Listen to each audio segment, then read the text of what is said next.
কোনো সঙ্গীতজ্ঞের বংশে আমার জন্ম হয়নি। আমাদের মধ্যবিত্ত ঘরে তখনকার দিনে বাচ্চাদের প্রতি বাবা মাদের যে একটা ছিল, ইনস্ট্রাকশন ছিল বা আশা ছিল যে পড়াশুনো, স্কুল, কলেজ, তারপরে একটা চাকরি কোনো জায়গায়। আমার এইভাবেই চলছিল জীবনটা। মাঝখানে হঠাৎ শরৎযন্ত্রটা এসে গেল এমনভাবে যে তাকে আর ছাড়তে পারলাম না। আমার বললাম সঙ্গীতজ্ঞের বংশে জন্ম হয়নি। আমার ঠাকুরদা গান বাজনার নাম শুনলে মানে লাঠি নিয়ে তেড়ে যেতেন। আমার বাবা একটু আধটু গান শুনতে গেছেন শুনলে তাকে আদমরা করতেন পিটিয়ে। তৎসত্ত্বেও আমার বাবার গান বাজনার প্রতি দারুণ অনুরাগ ছিল। উনি একটু আধটু গান করতেন। আমার মা রবীন্দ্রসঙ্গীত গাইতেন, সেতার টেতার শিখেছিলেন। তো সে বাঙালি মেয়েদের সেতার শেখা যেরকম হয়, কিছুদিন বাদে বন্ধ হয়ে যায়।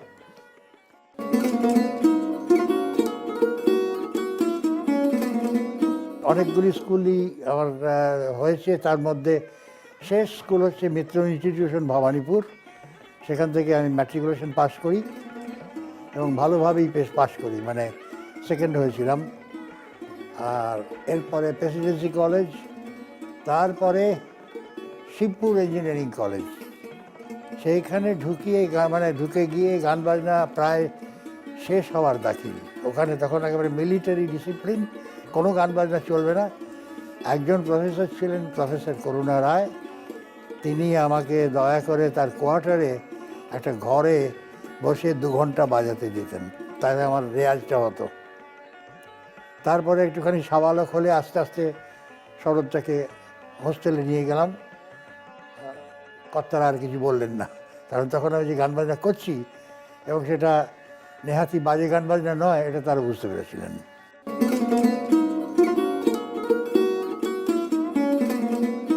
আমার গুরুর সঙ্গে আমার আকস্মিকভাবে দেখা হয়েছিল রাজশাহীতে। আমার বাবার বদলির চাকরি ছিল। সেখানে গিয়ে বাবা যেখানেই যেতেন সেখানকার স্থানীয় সঙ্গীতজ্ঞদের সঙ্গে বন্ধুত্ব করতেন। তো আমার গুরুর নাম শুনে তার সঙ্গে যোগাযোগ করলেন। গুরু বিরাট বড় জমিদারের ছেলে ছিলেন, কিন্তু অত্যন্ত নিরহংকার লোক। তিনি গাড়ি করে এসে শরৎ নিয়ে আমাদের বাড়িতে বাজিয়ে গেলেন। ওই শুনে আমার মাথা খারাপ হয়ে গেল যে আমার এটা শিখতেই হবে। তো বাবা বললেন যে আমার বদলির চাকরি, 2-4 মাস বাদে বদলি হয়ে যাব, তোকে তখন কোথা থেকে শরতের মাস্টার জোগাড় করবো। শরৎ তখন ভারতবর্ষে 8-10টি লোক ছাড়া কেউ বাজাতো না। তা আমি ছাড়বো না। ইতিমধ্যে একদিন আমি এরকম বাবার সঙ্গে আবদার করছি, আর গুরু হঠাৎ বাড়িতে ঢুকেছেন। ঢুকে কী চাস, কী বলছে ও? আমি কেঁদে ফেলে বললাম আমি শরৎ শিখতে চাই, আমার বাবা দিচ্ছেন না। গুরু বললেন যে অসুবিধে কী আছে, আমার একটা বাচ্চা শরৎ আছে, এটা দিয়ে দেবো, তুই শুরু কর, দেখা যাক। বাবা বলেন মশাই, আমি গরিব মানুষ, আমার ছেলের মাথা খাবেন না, আমার জমিদারি নেই, ও জমিদারের ছেলে নয় আপনার মতন। বাবা একটু কড়া কথা বলতেন।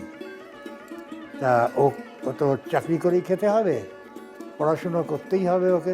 আমার গুরু বললেন যে আমি কি অশিক্ষিত, আমি MA BL, তা হয়েও তো আমি রাধিকামোহন মৈত্র হয়েছি। তা আরও অনেক শিক্ষিত লোক আসেন, হীরেন্দ্র কুমার গাঙ্গুলি, হাইকোর্টের অ্যাটর্নি, ওর মতন তবলিয়া ভারতবর্ষে নেই, খুব কম আছে। কোনো চিন্তা নেই, আপনার ছেলে পড়াশুনোও করবে, বাজনাও হবে।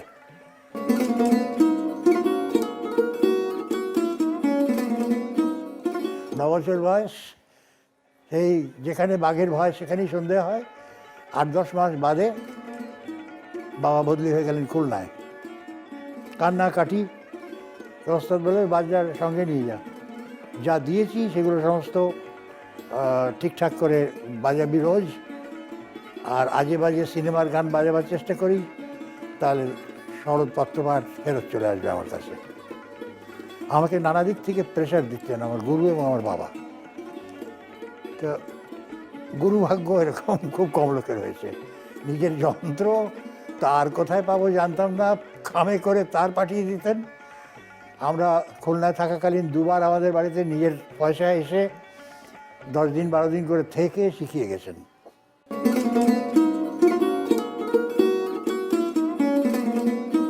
ম্যাট্রিকুলেশন পরীক্ষার আগে আমার গুরু এবং আমার বাবা এই দুজনে সলা পরামর্শ করে আমাকে অত্যন্ত মানে কঠিন শাসনে ফেললেন যে আমরা প্রথম 10টা নামের মধ্যে তোমার নাম যদি না দেখি তাহলে বাজনা বন্ধ হয়ে যাবে।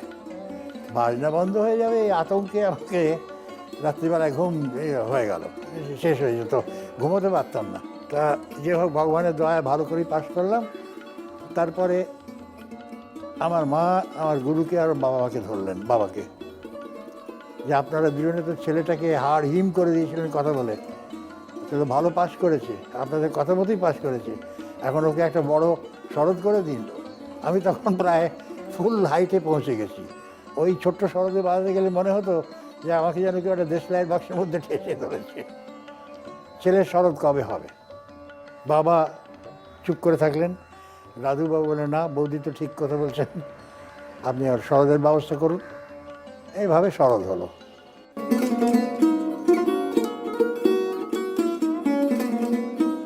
শরৎ হলো বটে, কিন্তু বাইরে বাজানো একটু আধটু কম্পিটিশনে এখানে ওখানে ছাড়া বিশেষ সুযোগ হতো না, কারণ ওই পড়াশুনোর চাপে শিবপুরে থাকাকালীন তো প্র্যাকটিক্যালি বন্দি হয়ে থাকা, ফলে আমার সার্কুলেশন যাকে বলে এটা খুব কমই হয়েছে। তা সত্ত্বেও আমি রেডিওতে ব্রডকাস্ট শুরু করি 16 বছর বয়সে, এবং তারপরে যত দিন যায় আস্তে আস্তে উন্নতি করে এখন আমি টপ গ্রেড হয়েছি। ন্যাশনাল প্রোগ্রাম 18 কি 19টা করেছি চাকরি করতে করতেই। আর চাকরি এমন ছিল 12 থেকে 14 ঘন্টার চাকরি, সপ্তাহে 7 দিনই চাকরি, কেউ চিন্তা করতে পারবে না। 10টা 5টার চাকরিতে লোকে ছেড়ে দেয় গান বাজনা, এ আর হচ্ছে না। কিন্তু আমার এমন একটা কি বলবো জেদ চেপে গেছিল যে 5 মিনিট 10 মিনিট আধ ঘন্টা সময় পেলে শরৎ নিয়ে বসে যেতাম। এইভাবেই গুরুর আশীর্বাদে কোনো মতে শরৎটা বেঁচে থাকলো। তারপরে সিএসসি চাকরি করলাম 32 বছর।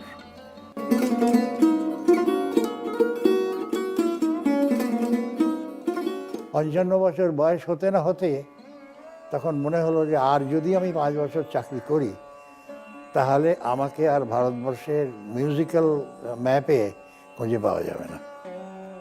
তখন আমাদের ওখানে ভিআরএস কেবল চালু হয়েছিল, ভলান্টারি রিটায়ারমেন্ট। জব করে ভলান্টারি রিটায়ারমেন্ট নিয়ে সর্বক্ষণ গান বাজনায় চলে এলাম। আমাকে সাহায্য করেছিলেন বিশেষভাবে বিজয় কিচলু, সঙ্গীত রিসার্চ একাডেমির তৎকালীন ডিরেক্টর, আমাকে খুবই স্নেহ করতেন। নিয়ে সঙ্গীত রিসার্চ একাডেমিতেই আমি একটা চাকরি পেলাম। কিন্তু আমার বাইরে যাওয়ার হলো আর কি, অনেক সুবিধা হলো, বাজাবার সুবিধা হলো। এই হচ্ছে আমার ডেভেলপমেন্ট।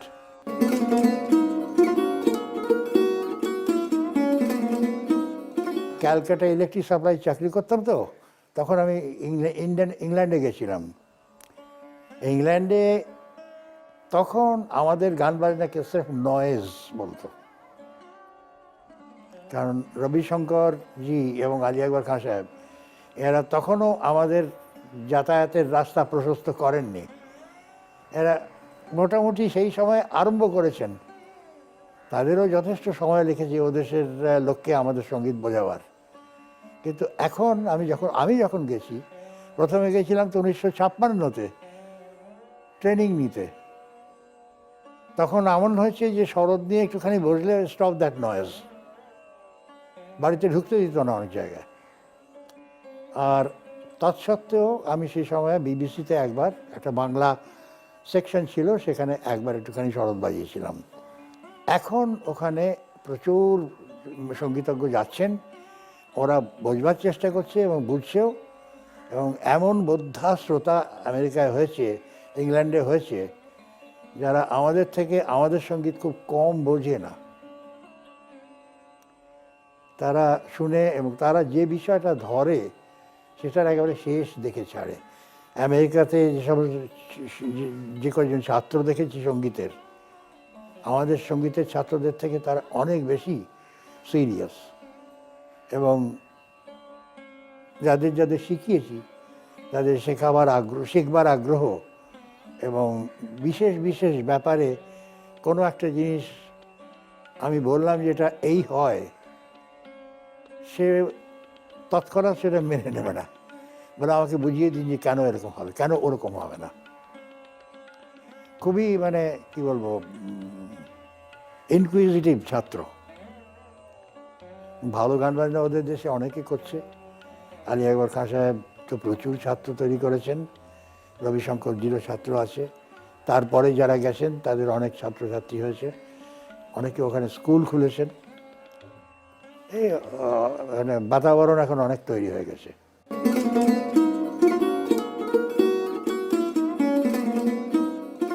আমি যদি পারফরমেন্সের দিক থেকে এতটাই ভাগ্যবান হতাম যে আজকে আমার কলকাতা, কালকে বম্বে, পরশুদিন মাদ্রাস, তরশুদিন লন্ডন, তারপরের দিন আমেরিকা, তাহলে আমি ছাত্র শেখাতে পারতাম না।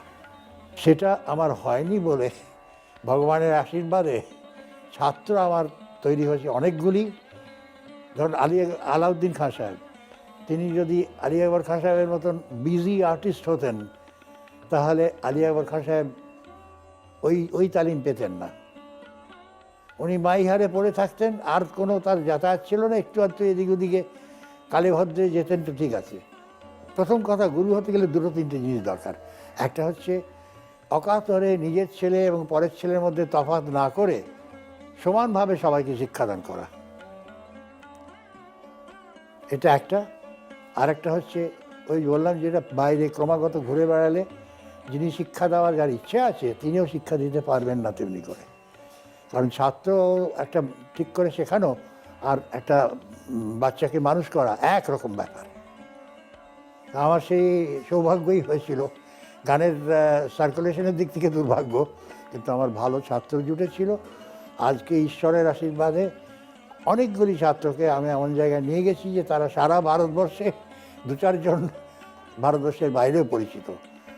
প্রত্যুষ ব্যানার্জি, তারপরে দেবাশিস ভট্টাচার্য, আবির হোসেন, অরুণাভ দেব, সুগত নাগ সেতার আমার নিজের দুই ছেলে, ভবানী শঙ্কর এবং অনির্বাণ, জয়দীপ ঘোষ, সুপ্রতীক সেনগুপ্ত সেতার এবং আরও অনেকে।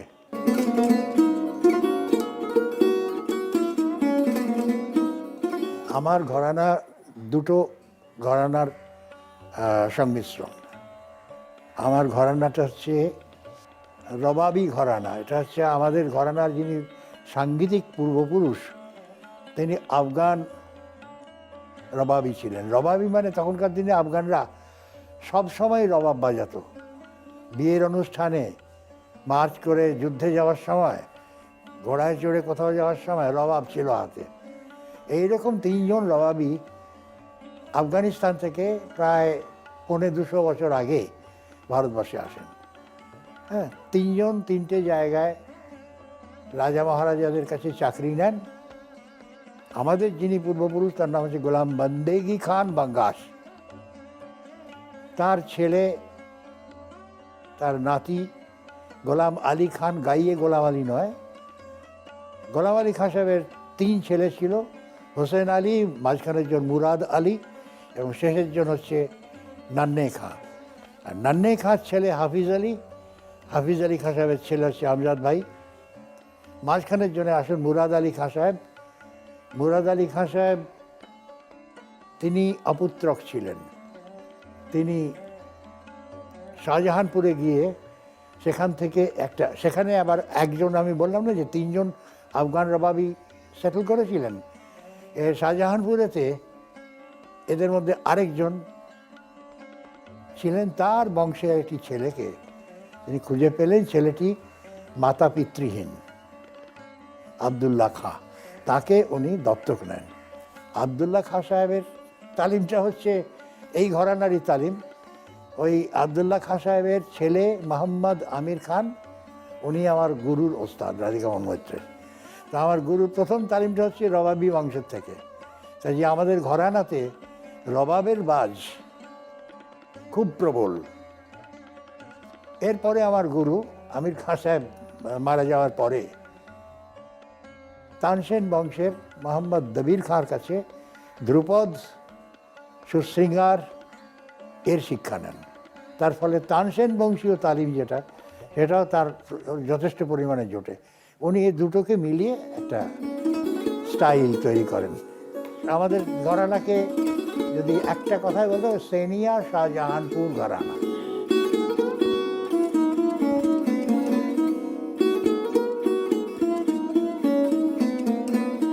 এটা হচ্ছে প্লেন।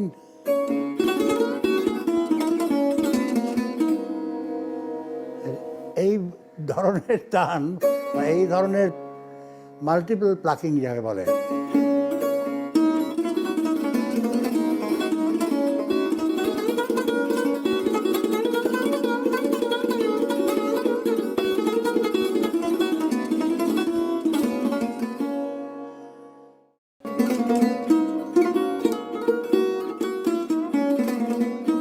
মিউজিকটা নিয়ে আমার আর বেশি কিছু করার ইচ্ছে নেই। একটা জিনিস শুরু করেছিলাম, খানিক দূর এগিয়েছি, কিন্তু তাদের প্রচুর বাধা এসেছে, নানা রকম কি বলবো বিপত্তির সম্মুখীন হয়েছি। আমি রবীন্দ্রসঙ্গীত থেকে অনেক ভালো ভালো গত তৈরি করেছি। ওনার গানের মধ্যে, রাগাশ্রয়ী গানের মধ্যে অনেক কিছু আছে যার থেকে আমাদের ভালো ভালো বন্দিশ হতে পারে।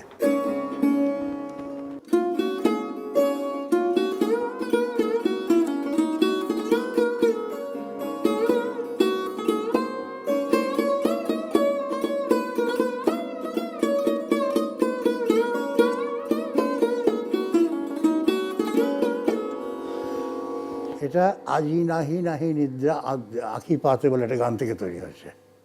আমি প্রথম এই গান মানে তৈরি করি ৭৫ সাল থেকে। ৭৮ সালে আমার প্রথম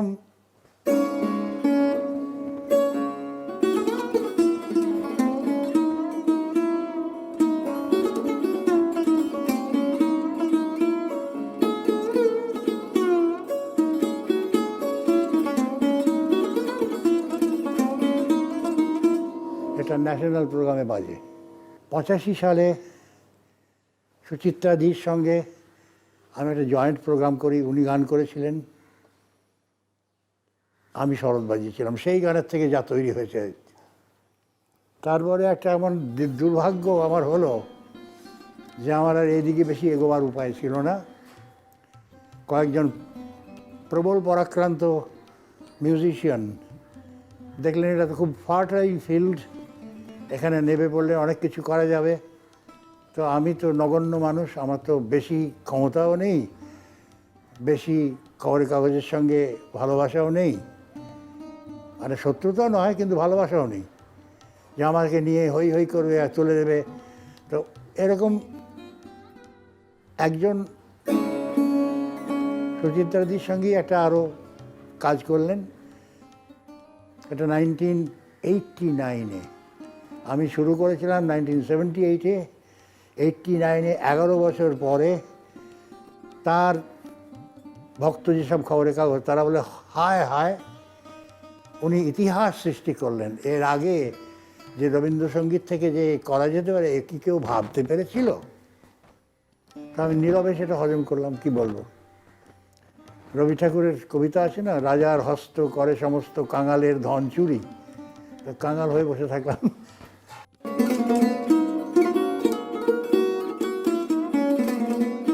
ব্যবসাটা চূড়ান্ত, ব্যবসাটা নানা দিক থেকে। আগেকার দিনে শাস্ত্রীয় সঙ্গীত যারা করতেন তারা এই অপেক্ষা করতেন যে যারা গান বোঝেন, বাজনা বোঝেন, তারা তাদের চিনতে পারবেন, তারা তাদের অন্ন যোগাবেন। তাদের মধ্যে অধিকাংশ ছিলেন নবাব, রাজা, বাদশাহ। এর বাইরে কিছু কিছু মানুষ ছিলেন যারা তাদের ভরণ পোষণ করতেন। কাজেই তাঁরা গান বাজনার দিকেই সর্বক্ষণ চিন্তা করতেন। কিন্তু আজকে আর দ্বিতীয় কথা হচ্ছে যে তারা অত্যন্ত সামান্য জিনিসে সন্তুষ্ট থাকতেন। বড় বড় ওস্তাদরা খাওয়া দাওয়া কারো একটু আধটু নেশা যদি থাকে, হে আল্লাহ, এর যেন কোনো না হয়, ঘাটতি না হয়, তার বাইরে আর কিছু চাইতেন না।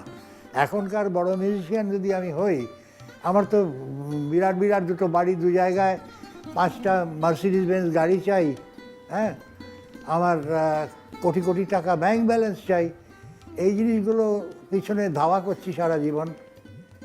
এবং তাছাড়াও এই জিনিসগুলো আহরণ করতে গেলে সেলফ প্রমোশনের জন্য যা বলা কওয়া, যাদের ধরাধরি করা, এরকম ব্যাপারেতেই মস্তিষ্কের অনেকটাই জুড়ে থাকে। গান বাজনার জায়গা সেখানে কম থাকে। একটা জায়গায় পৌঁছে গিয়ে আর তার থেকে বেটার জায়গায় পৌঁছবার সম্ভাবনা খুব কম। এমনও হয়েছে, কারো নাম করে না করে বলছি, যে একজন ক্রিটিক আমাকে বলেছিলেন যে দাদা কি দুঃখের কথা বলবো, একজন মস্ত বড় সঙ্গীতজ্ঞ আমাকে বলছেন যে অনেক দিন আমার খবরের কাগজে একটা প্রোফাইল বেরোয়নি, তুমি একটা 1 পাতায় প্রোফাইল লিখে দাও, আমি তোমাকে তার বদলে এই টাকা দেবো। এরকমও হচ্ছে। এখন সঙ্গীতজ্ঞ হয়ে যদি এইসবের পিছনে ধাওয়া করতে হয়, তাহলে সঙ্গীত সেখানে থাকে না, থাকতে পারে না।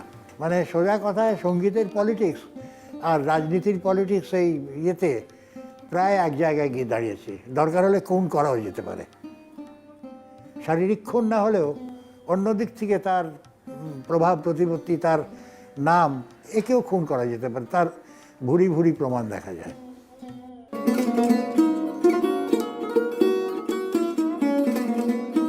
আমাদের ছোট ছোট বাচ্চাদের বাচ্চা বয়স থেকেই একটু গান বাজনা শেখানো দরকার। কারণ সঙ্গীত শিখলে মানুষ একটা কমপ্লিট হিউম্যান বিইং হতে পারে।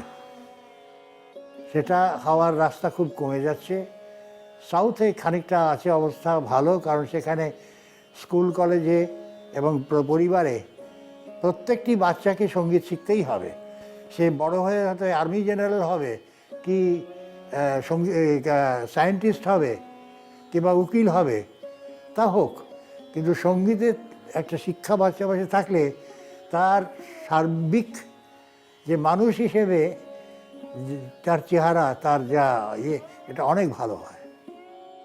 এটা আমাদের নর্থ ইন্ডিয়াতে হওয়া মুশকিল।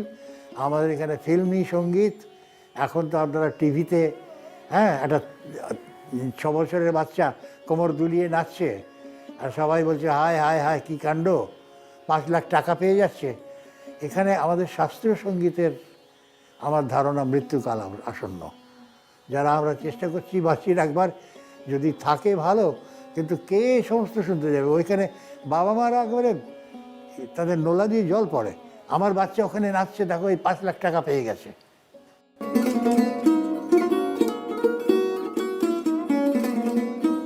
আমার ঘরানাটাকেও লোকে চিনত না।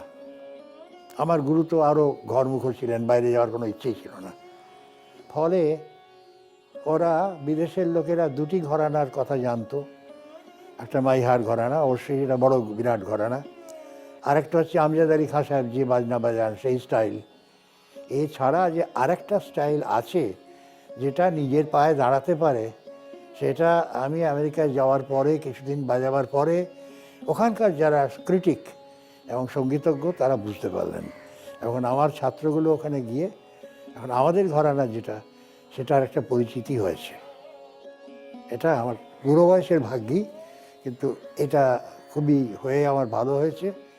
আমি আর কতদিন, 80 বছরের কাছাকাছি বয়স, 2-4 দিন বাদে পুড়ে ছাই হয়ে যাব, কিন্তু তখন এদের বাজনা শুনে আমার ঘরানার কথা লোকের মনে পড়বে, আমার কথাও মনে পড়বে, এই আশা।